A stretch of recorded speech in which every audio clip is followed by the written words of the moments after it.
Tem questões também como o poder de articulação dele e por não estar tão queimado como o Eduardo, além de ser mais forte politicamente que o Carlos.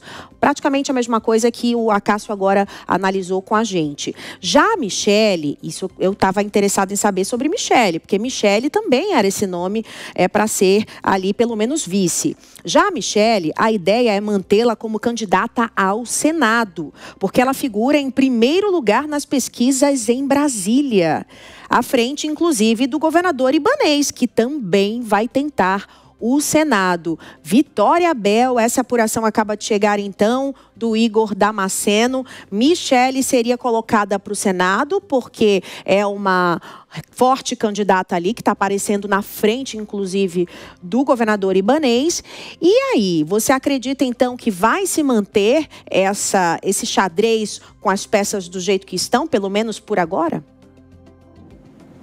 Pelo jeito, o nome de Michele Bolsonaro continua sendo ali a âncora que Valdemar da Costa Neto vai precisar no Congresso Nacional, mais especificamente no Senado Federal. Ela seria, então, a representante da família Bolsonaro no Senado Federal. Claro que Carlos Bolsonaro também deve sair candidato ao Senado. Essa era, pelo menos, a expectativa de Valdemar da Costa Neto até alguns meses atrás.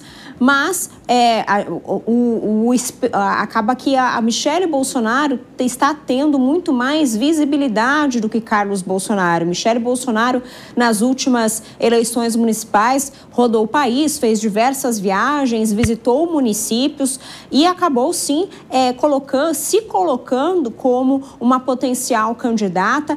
Ela se fortaleceu muito, não apenas nos discursos dentro das igrejas evangélicas, que era um ambiente já onde ela era muito conhecida, mas também nas ruas, em trabalhos sociais. Então, a Michele vem, sim, com bastante força para o Senado Federal, de acordo com a avaliação de lideranças da direita e também de partidos de centro.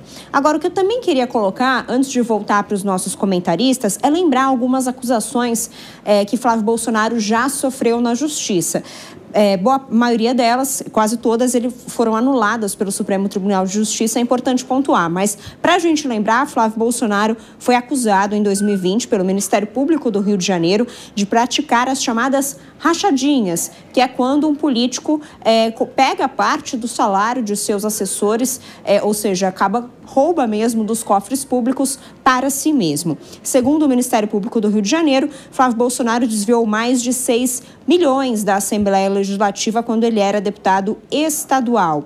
Hoje, senador Flávio nega as irregularidades. Lembrando também que o policial militar aposentado Fabrício de Queiroz foi chefe de gabinete de Flávio Bolsonaro e estaria envolvido em todo esse esquema de corrupção, mas também negou. E depois de todas as acusações do Ministério Público, o caso acabou subindo para diversas instâncias, chegou ao Superior Tribunal de Justiça, que anulou parte das provas do Ministério Público do Rio de Janeiro. Os promotores ainda tentam retomar parte desse caso, mas as acusações contra Flávio Bolsonaro seguem anuladas ou então congeladas. E vamos falar então com Acácio Miranda. Acácio, essas acusações contra Flávio Bolsonaro, que, claro, apesar de anuladas, pairam aí no ar, né? A mesma coisa também acontece na esquerda, né? Apesar de a condenação do presidente Lula ter sido anulada e de diversas condenações a políticos de esquerda terem sido anuladas, sempre paira, né, essas acusações em cima desses políticos, principalmente quando eles ficam no foco eleitoral, como é o caso das eleições presidenciais. Essas acusações contra Flávio podem ser o grande teto de vidro do senador, caso ele seja realmente candidato à presidência? Vitória, não só um teto de vidro, mas um empecilho eleitoral efetivo. Por quê? É importante a gente ressaltar, eleições, especialmente para os cargos majoritários, fazem com que os candidatos tenham as suas vidas viradas de ponta cabeça. Serão feitas investigações das mais profundas e efetivas. E o Flávio Bolsonaro, sendo o objeto de todas essas investigações, obviamente terá e verá todos estes temas voltando à tona. E é importante que se frise, a gente tem falado bastante da rejeição dentro do próprio eleitorado bolsonarista. estas investigações são um dos fatores que levam a esta rejeição. Em segundo lugar, aquele eleitor de centro, que não quer Lula, que não quer Bolsonaro, que quer um candidato mais palatável, um candidato mais morno, também está preocupado com atos, ou pelo menos com acusações de corrupção. E esse eleitor, obviamente, também será impactado por essas investigações. Então é algo que desabona e atrapalha muito uma eventual candidatura do senador Flávio Bolsonaro. Agora, Luiz Augusto Durso, Michele Bolsonaro sozinha, ali sendo senadora, consegue mobilizar o país ou a votar, a continuar votando nos candidatos bolsonaristas ou não? Olha, Márcia, se for um nome que seja de fato eleito, é uma figura muito querida pelo bolsonarismo. Inclusive é um nome até, a meu ver, melhor do que o Flávio Bolsonaro para a presidência da República. Por isso que nos surpreende essa decisão desta forma neste momento. Já que a decisão fosse para algum membro da família, ele ainda tinha a possibilidade da Michele, que é querida na igreja, que fala muito bem, que vem numa história também, numa situação de eleger uma mulher, né? Na eleição você coloca Lula contra uma mulher e não mais um cenário de mais um homem na presidência da República. Então são vários os fatores positivos. Tem um histórico, como vocês falavam, muito melhor do que o Flávio Bolsonaro, porque mesmo sendo acusações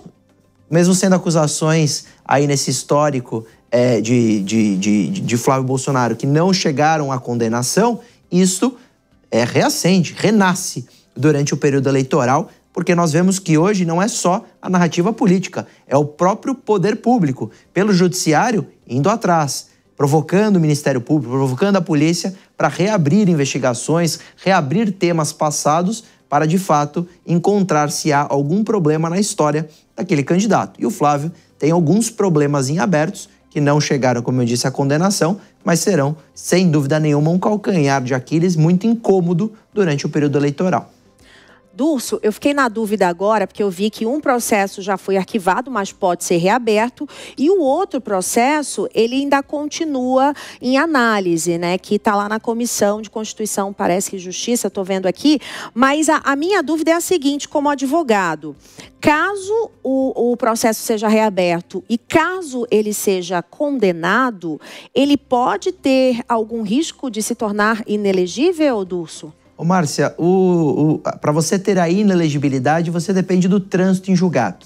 E esse prazo do trânsito em julgado, com os recursos, provavelmente não alcançaria no ano que vem. Então, ele ainda teria a possibilidade dos recursos, etc. Não é uma conta simples a dizer, não, se for reaberto e tivermos a condenação, ele está inelegível. Depende do trânsito em julgado e depende de muito chão, porque nós sabemos a quantidade de recursos possíveis para um réu. Então, na verdade, são situações que politicamente incomodam muito e juridicamente se tornam armas, de fato, na mão de determinadas figuras. É melhor escolher figuras que não têm esse tipo de histórico ou nunca responderam por nenhum tipo de processo, ainda mais criminal. Mas eu vejo, inclusive, nas manifestações das redes sociais, que a reação tem sido, já que é a decisão de Jair Bolsonaro, é a que nós aceitaremos. E não é a do próprio Valdemar da Costa Neto, e não a manifestação de, nós gostamos dessa figura, é um bom candidato.